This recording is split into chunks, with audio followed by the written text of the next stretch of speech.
எல்லாரையும் கல்யாணம் பண்ணி குடுத்துட்டு, அந்த பொண்ணுக்காக மட்டும் இருந்தாங்க. அப்புறம் தான் நான் என்ன பண்ணேன், எங்க ஹஸ்பண்டுடைய பிரதருக்கு வந்து கல்யாணம் பண்ணி வச்சேன். ஜாடிக்கேத்த மூடி. அவருக்கும் அந்த அம்மாவுக்கும் அவங்க கொஞ்சம் டவுன்ஸ் மாரி இருப்பாரு. கொஞ்சம் ரொம்ப 2 பேருக்கும் பொருத்தமான இது தான் பார்த்தேன். கல்யாணம் பண்ணி வச்சுட்டேன். கல்யாணம் பண்ண அப்புறம் இவ்வளோ கஷ்டங்கள். ஓ! இந்த இவங்க கஷ்டத்த அப்பா. அதான் இவங்க அப்பா தான் இந்த இத்தனை குழந்தைங்க பிறந்து என்ன பார்க்க முடியும்? ம். முடியல. எங்க ஹஸ்பண்ட் தான் எல்லாரும் அவருக்கு தான் ரொம்ப நான் வந்து தேங்க்ஸ் சொல்லிக்கணும். இவ்வளோ கஷ்டத்துலயும் பங்கெடுத்து, எல்லாம் பண்ணி, இப்ப நான் கூட யார் கேட்டாலும் என் தங்க குழந்தைன்னு சொல்ல மாட்டேன். அவருக்கு தம்பி, பொண்ணுன்னு தான் சொல்லுவேன்.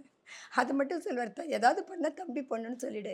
ஏன் உன் தங்க பொண்ணுன்னு சொல்ல மாட்டியான்னு கேட்பாங்க. அந்த அளவுக்கு எங்களுக்கு ஒரு ஃப்ரீடம். இந்த அளவுக்கு என்ன உட்கார வச்சதே என் குழந்தை தான்.